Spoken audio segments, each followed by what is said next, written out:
Welcome back to The Tax Lawyer here on the Legal Broadcast Network, and my guest is Robert W. Wood, the host of the Tax Law Channel, frequent contributor to Forbes.com. He is the author of more than 30 books on taxation.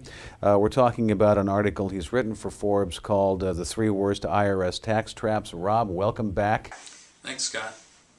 And you know, I guess you state here in your article that opinions about tax traps in general vary widely, but you, as an expert in your field, you've identified three rather important ones, and these are what you consider, I guess, in your article, the three worst parts of the tax code.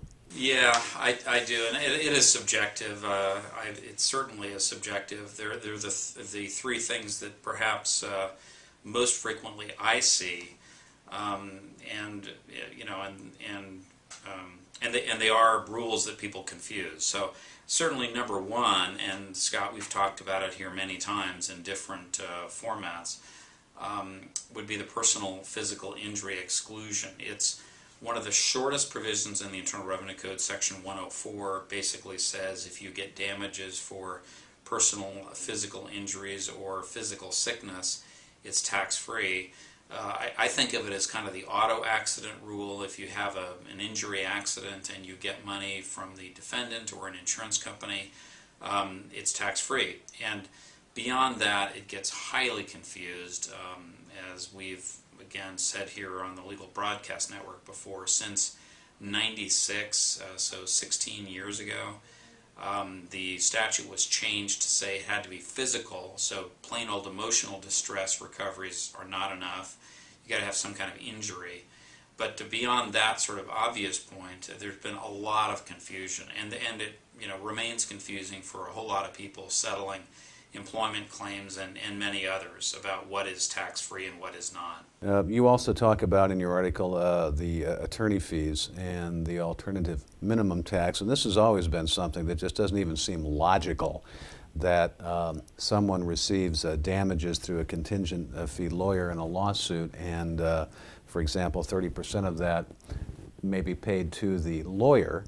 Okay, but you, as the person who receives the damages, pay 100% of the tax on the total, which this doesn't make any sense. Yeah, and you're not the only one who thinks that. I mean, you just stated the rule well, and you just sounded like a lot of telephone calls that I get. It has been the law for quite some time. It was clarified by the Supreme Court in 2005, the U.S. Supreme Court, in a case called Banks.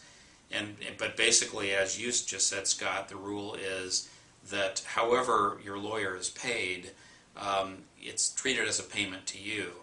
Now, we just talked about the Section 104 exclusion in an auto accident case, so if the entire payment coming to, let's say I'm the injury victim and Scott, and you're the lawyer, if 60% of the money comes to me and 40% to you, I don't much care whether I'm treated as receiving 60% or 100% as long as it's not taxable. But the moment you move away from non-taxable receipts to taxable, which would be virtually any other kind of lawsuit, it's a problem. And the one big exception, which I should note here, would be employment cases.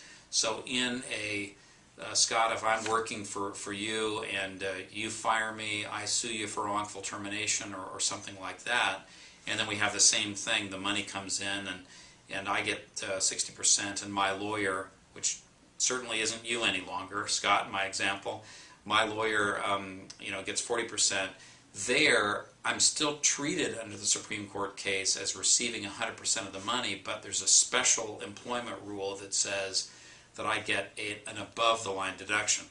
Okay, so beyond those two examples, the physical injury case, the employment case, pretty much everything else, we have this, as you say, Scott, very counterintuitive rule, and creates a world of tax problems for people.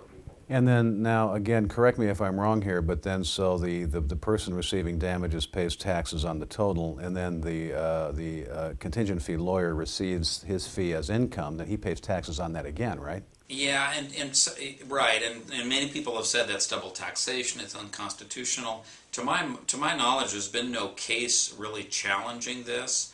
on constitutional grounds, and I would just say personally, I think it would fail. I mean, we should say that in the example we're using, it's not, two people paying precisely the same tax on precisely the same money, because if I'm the plaintiff, I get a deduction for the payment going to the lawyer.